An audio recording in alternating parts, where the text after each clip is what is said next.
There was a new IGN First video out covering the companions of Dragon Age Veilguard, and we are going to dive in this morning and find out a little bit more about the people we're going to be taking with us on our journey. I'm partial to a couple in particular. I know Nev I'm going to take for the first time because I definitely want that romance option, but who is my other companion? I don't know yet. I know I'm going to play an archer the first time through. What are you going to play the first time through? We're going to get sidetracked. Let's go watch this video on companions. If you haven't already done so, like, subscribe, hit the bell icon so you never miss an update. Daily streams here and on Twitch because I multi-stream every time, usually around 10 a.m. Central, but we often do 2 streams a day. So just check in everywhere. All the socials, Discord. You won't miss an update that way. Let's dive in to Dragon Age the Veilguard. Not looking good, old friend. Companions This'll take more than with you IGN and me. First. What are you thinking? So of course relationships are a big part of the Dragon Age IP, and that takes several different forms. Both the romantic, of course, we're all here for that, but also the platonic. And really these relationships you develop in the Veilguard, this is about a found family. They have the same goals, different complications in their life, but they're all giving everything they have. I totally to romanced defend Morgan. Thetis. My first You're going to playthroughs. get to know them really well. You're going to develop trust, understanding. That doesn't mean you're always going to agree. So I like to think of relationship not necessarily as how much they like you, but how well you know them. With any family, you can know them quite well. You can trust them a lot. You can like them, or maybe you don't. Every family has their squabbles, but this is really about developing your understanding of each member of the Veilguard. Right here. And in turn, that's going to allow them to work better as a Griffin. team. I think I've taken Your that dude, relationship the with one who has the companions Griffin. really affects both I think he's a how Grey their arc Warden. unfolds and your relationship with them, but how the companions exist on the battlefield, what their behaviors are. Building a relationship with companions has always been a staple of Dragon Age, but this time around, that relationship translates into how well you work together as a team. Perfect. It is how you're actually going to level up your companions, by getting to know them better. That's how you're going to unlock skill points. So when you look at all of the various abilities the companions have, there's inherent combos and synergies and roles that they'll have. Okay, on the so it's all battlefield. based on Nev, relationships for instance, levels. has That's the cool. ability to slow time or heal you right out of the gate. But if I really get the opportunity to know her, whether it's platonic or romantic, I'm going to help be able to shape her skills and augment those abilities that work really well with my own personal build. Perfect. So our sense of teamwork really deepens. I like the word she used earlier, which was synergy. In the shadows. Oh, she's so hot! Well, Nev No. is our confident noir detective. I love to bring her onto the battlefield because she's just so incredibly capable. She's our ice mage, so really big on controlling the battlefield. And that's actually a good metaphor to her arc. She wants to fight for change. Oh, it she looks wants so to good. fight for a better Minrathous, and she's going to use all the tools at her disposal to try and reshape Minrathous into a better place for all. She's very much a shadow dragon. This is among the mantra of the shadow dragons. They operate from the shadows, fighting for a better Minrathous. As this accomplished ice mage, she's fierce. I love how She's fierce. Bianca's, She's like, not gonna shy as away big from any as Veric. challenge, whether it's taking down Darkspawn or dealing with the Magisterium in Minrathous. And someone to bring a little darkness to the daylight.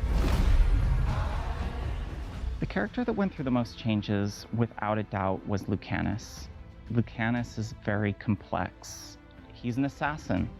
He's very skilled in the art of death. The Antivan Crows, they pursue these contracts with a certain level of dispassion. God, But that's also pretty Lucanus wicked, is a man. romantic, and he's dealing with I some, don't know that I'll ever take internal him with me, though. struggles. He's been through a lot of trauma. He's relearning how to trust. And all of those elements come together with a richness, but it creates a lot of complexity in how we tell that story. So I'd say Lucanus is the first one that comes to my mind in terms of the thought that's gone into it, where we've had to make adjustments to really cover all facets of his character. We're going into the fade. The aren't we? Veil Jumper. But see, this is what I'm going to be Valara, playing as an My archer. dear sweet Valara. However, relate to Valara a lot. my second playthrough, I think I'm She is taking her with me. joyous. She's been through a lot, but she remains curious, optimistic. She's kind of a geek. She Yeah, my really second likes playthrough, I'll probably her take her. fiction. She fangirls over Nev a little bit. She's just so relatable. And I think that's what our players will find and fall in love with when they get to meet Valara, is just how much I you'll love the look of that rook. recognize some of those patterns and sensibilities that she holds. But don't let it fool you. She is also a Veil Jumper. She is very comfortable in Elven Ruins. I frequently bring her with me in my party. My favorite spec, I like to play a rogue. I like to play the Veil Jumper, or the Veil Ranger. That's what I want Valara's to play. a fantastic companion to set up that spec with electric vulnerabilities. So I love her both on and off the battlefield. And digging up a lot of buried secrets. The Well, Necromancer. the thing about Emmerich that is going to surprise our fans the most is his relationship with necromancy. I really love that we kind of turned the idea of a necromancer on its head here, where you He's think kind of of them good. as these conjurers of evil. No, but he's there's just- certain malice when you hear the term necromancer. He just works with But the it couldn't undead. be farther from the truth for Emmerich. There is a reverence about the dead. He has a unique relationship with death. You get to explore how he ended up in the Morn Watch. Death has shaped this character in all aspects of his life.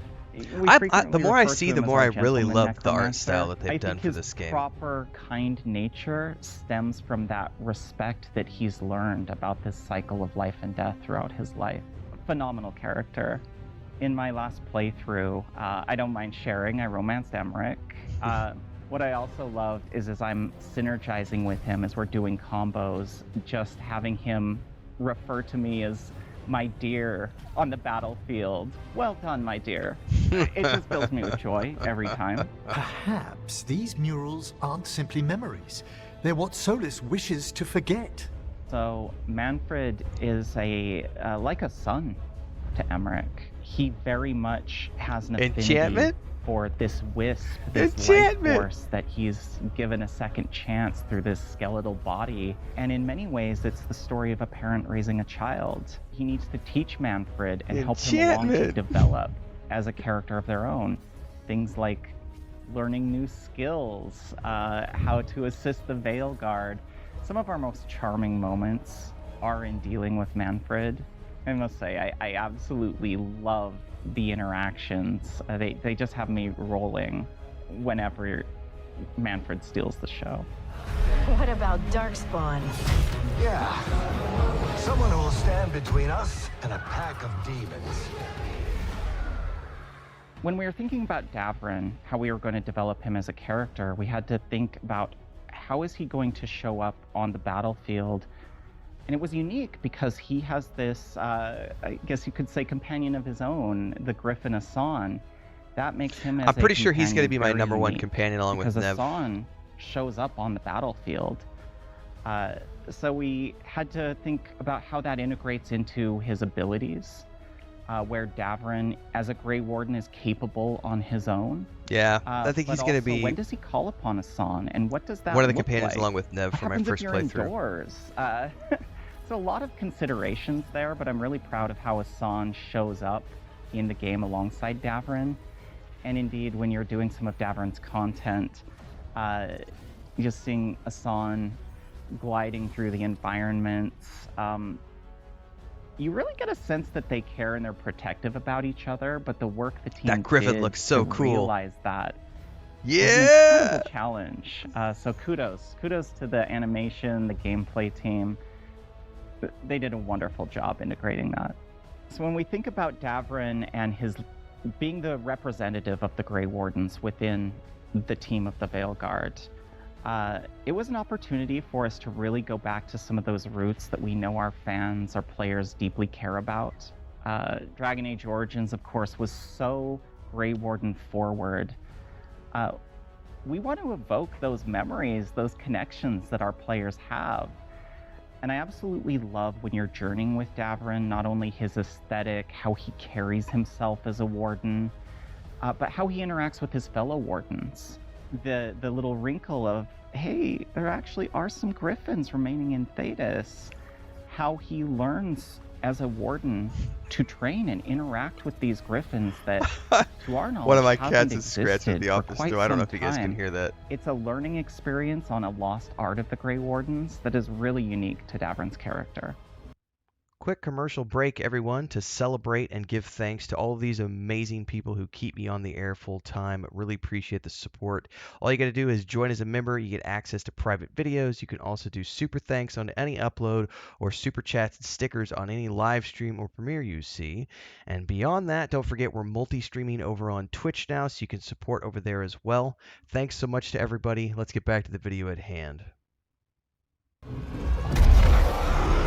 We'll need someone with fire. Tosh, the dragon hunter. So Tosh, in the creation Tosh, of their not arc, Tash. is one of our more complex characters. It's a journey along their arc that is about introspection.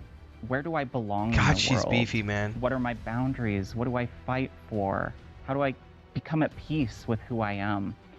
So I love the juxtaposition, actually, between Tosh's personal journey and this imposing literal dragon slayer, that sort of hard exterior In the and words really of Dirk gentle Bigelow.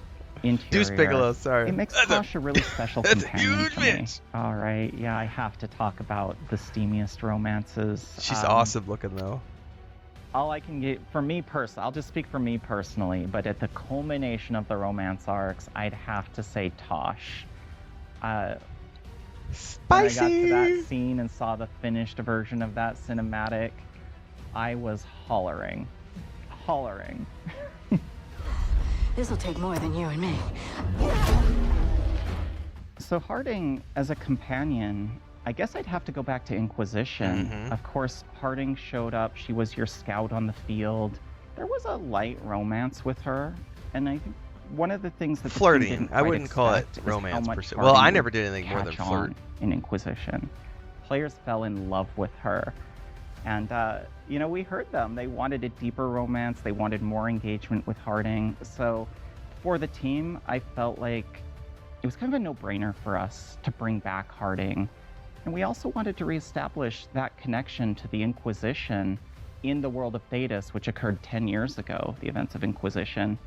Harding serves as our proxy back to those events. You get to learn about what's happened with the Inquisition. And also, if you've never played, So it's she a presents callback some really too. lovely opportunities for us.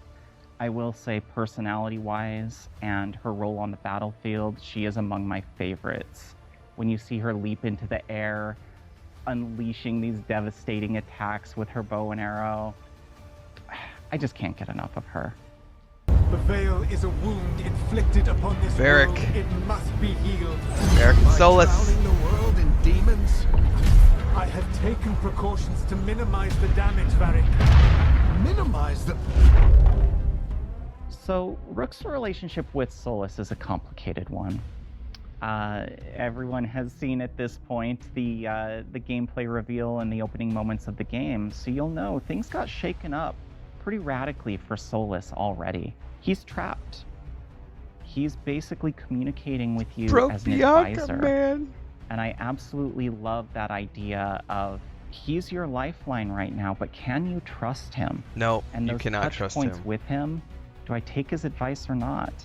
Can he be trusted? God, Veric Is looks, he going Veric to looks betray so me? sexy, man. I gotta All the figure out a while playthrough where I giving take you Veric with this me. information that He you just- absolutely need he's in such a order good to be character. successful. It creates an interesting stage for us where I think our fans will agree Solus is very complicated. He firmly believes he's doing the right thing, and some of our fans will agree God, that this he's Rook trying to right do the here right is thing. hot. Others will not. And this creates a stage for you, the player, where you get to lean into those tendencies of your own. Whoever as created this you're version of Rook, taking advice from kudos. Solus throughout parts of the game. I think those really interesting debates about, was he ever redeemable? Can he be it's a trusted? good question. Was he I don't wrong think he all can be along? trusted. You're really going to be able to dive in deep on that. Please.